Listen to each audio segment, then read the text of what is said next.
Qu'est-ce que l'enlèvement? La prochaine chose au calendrier est l'enlèvement. La Bible dit que c'est un événement imminent, ce qui signifie que rien ne doit se produire avant qu'il n'ait lieu. L'enlèvement est un moment dans le futur où le Seigneur Jésus-Christ reviendra, non pas sur la terre, mais dans les cieux, pour recevoir auprès de lui chaque personne qui a mis sa confiance en lui pour la vie éternelle. Et avant qu'il ne reçoive ceux qui sont sur la terre, tous ceux qui sont morts en Christ, qui sont chrétiens, ressusciteront. Et la Bible dit que nous rencontrerons le Seigneur dans les airs. Les corps seront réunis à leur esprit et à leur âme. Les chrétiens qui sont morts seront réunis aux chrétiens qui sont vivants. Et enfin, nous serons tous réunis avec le Seigneur Y Jésus-Christ. a-t-il une différence entre l'enlèvement et le second retour de Jésus? Et la tribulation aura lieu, et nous en parlerons. Mais c'est la période la plus sombre que le monde ait jamais vue. 7 ans de tribulation. À la fin de la tribulation, le Seigneur Jésus-Christ revient, non pas pour ses saints, mais avec ses saints. Nous serons avec lui. Nous étions au ciel avec lui pendant 7 ans. La Bible dit qu'il revient avec ses saints et les anges. Nous ferons partie de la grande armée qui retournera à Armageddon, et nous n'aurons rien à faire. Parce que la Bible dit que tout ce que Jésus aura à faire, c'est, et ce sera fini.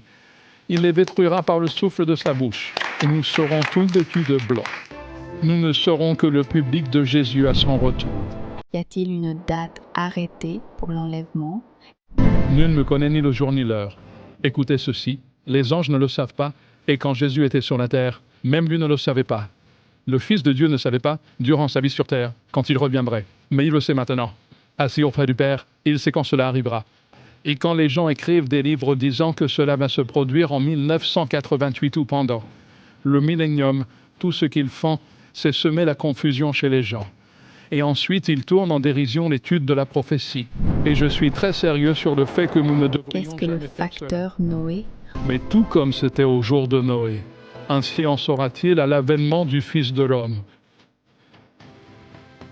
En d'autres termes, Jésus dit, si vous voulez savoir comment ce sera avant que je revienne, étudiez comment c'était avant le déluge. Pourquoi étudier les prophéties?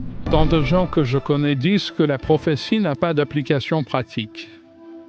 Et quand ils disent cela, et j'espère que vous ne faites pas partie de ceux qui le disent, mais si c'est le cas, arrêtez de le dire parce que vous révélez votre ignorance biblique. Ce n'est pas vrai. La Bible est remplie de prophéties. Et presque chaque contexte prophétique contient des ordres de marche, des choses que nous sommes censés faire.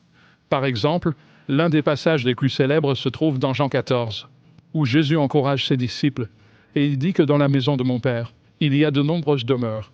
Vous connaissez cette histoire? Mais avez-vous déjà pensé à ce qu'il a dit en premier? Que votre cœur ne se trouble point.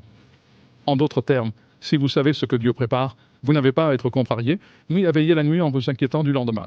Il maîtrise la situation. Qu'est-ce que la tribulation? Personne ne peut trouver un seul mot positif sur la tribulation, où que ce soit, si ce n'est le fait qu'elle ne dure que 7 ans. La tribulation sera la période la plus affreuse. Si vous lisez les histoires sur le règne de l'Antéchrist, vous aurez à prendre sa marque, où vous ne pourrez ni manger, ni acheter. Beaucoup de gens pendant la tribulation mourront de faim, parce qu'ils ne pourront pas se procurer de nourriture.